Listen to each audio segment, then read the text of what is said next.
recuperating after Euro 2016, but Julian Green is there to lead the line.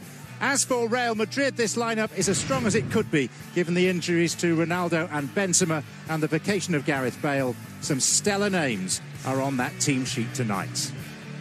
Match referee, Mexican Jaime Herrera.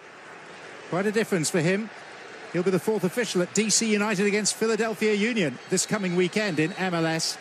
His last game in the middle was between Bethlehem Steel and Toronto FC. So it's Bayern in the red, Real Madrid, of course, in the white. Two sides who, between them, have accumulated 64 domestic league titles and 16 European Cup and Champions League trophies. And little wonder that we have a full house to watch two of the giants of world football collide, Taylor Twellman. It's a great opportunity for soccer football fans around the country, but also right here in New York to see two great sides and some of the best players this world will ever see. Just keep an eye on the matchup in the midfield, the three in the midfield for Real Madrid against the three in the midfield for Bayern Munich. I think the strength of these two sides will come down not only tonight, but throughout their club season and particularly in Champions League, down to how strong those three in the midfield are. Here's Philipp Lahm, the man who lifted the World Cup 2 years ago for Germany. Now retired, of course, from international football. And Marcelo, who strangely, although Real Madrid's left back, is this tournament's joint top scorer. That's a foul. And just to show that this does matter, Thiago Alcantara went screaming in the referee's face.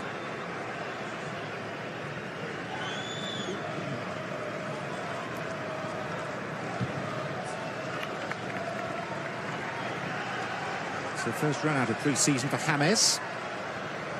Also for Sergio Ramos. First full involvement for Luka Modric.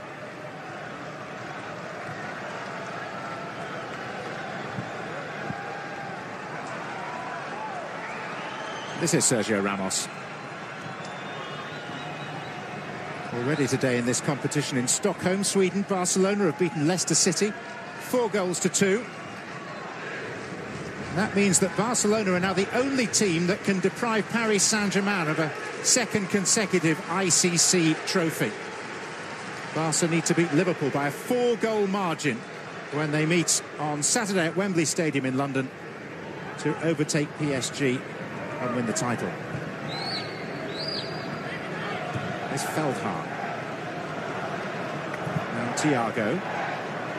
Seeking out the Austrian, Alaba.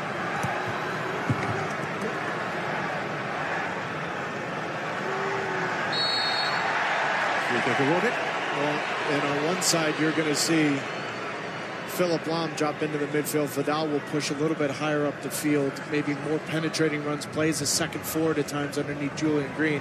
Alaba for Carlo Ancelotti on the other side will play more as an out-and-out winger, stay on the touchline, and try to use his pace to get in behind. Ancelotti installed as the Bayern coach as long ago as last December, when it became clear that Guardiola was leaving. Up against the club that he managed with some distinction for 2 years up to 2015.